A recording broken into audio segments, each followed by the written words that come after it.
اشرف غني داسې څه پرېکړه کړې چې په پاکستان او طالبانو یې اور بل کړی دی. ویډیو تر پایه وګورئ په ډېر څه به خبر شئ. د افغان حکومت له لوري ټاکل شوی ټیم د پرېکړې صلاحیت نه لري چې همدې ټکي په پنجاب، پاکستان او طالبانو اور پورې کړی دی. طالبانو او سیاسیونو به ویل چې افغان حکومت د یو همشموله پلاوی وټاکي.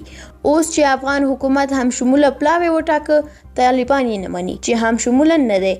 ښه طالبه، ستا به ومنو چې د حکومت مرکچي پلاوی همشموله نه دی. ستاسې پلاوی چیرته همشموله دی؟ ټول د یو قوم چې پښتون دی منحصر دی. ستا په پلاوی کې ټول د یو کورنۍ او یو فکر خلک دي.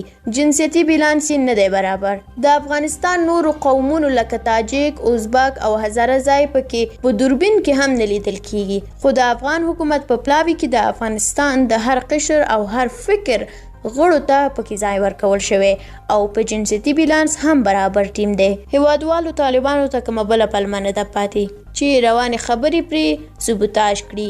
طالبان داسې فکر کوي چې روانې خبرې به په یوه نه یوه پلمه د ځنډ ښکار کړي او کابل ته د فتحې تر نامه لاندې په زور ننوځي او افغان حکومت سقوط کړي. په داسې حال کې چې د دوی په باور امریکایي ځواکونه به په بشپړ ډول وتلي وي. افغان حکومت به د نجیب د حکومت په څیر په میدان پاتې وي.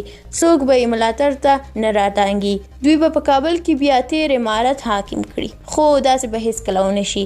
افغان حکومت غواړي چې طالبان د اوسني نظام یوه برخه وګرځي. دا د پنجاب غلامان جنګیالي په اردو او پولیس کې جذب شي.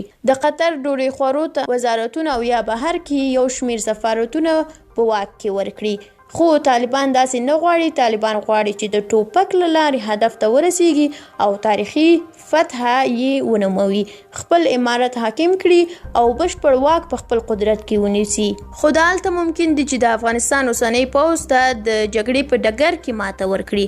خو پوځ یوازې نه دی، تر شا یې ولس کلک ولاړ دی او د طالب دغه خوب به همداسې تش خیال او خوب پاتې شي. خو اوس هم طالبان وخت لري چې د خپل خوب نه پاتې شي او د افغان ولس سره یو ځای شي.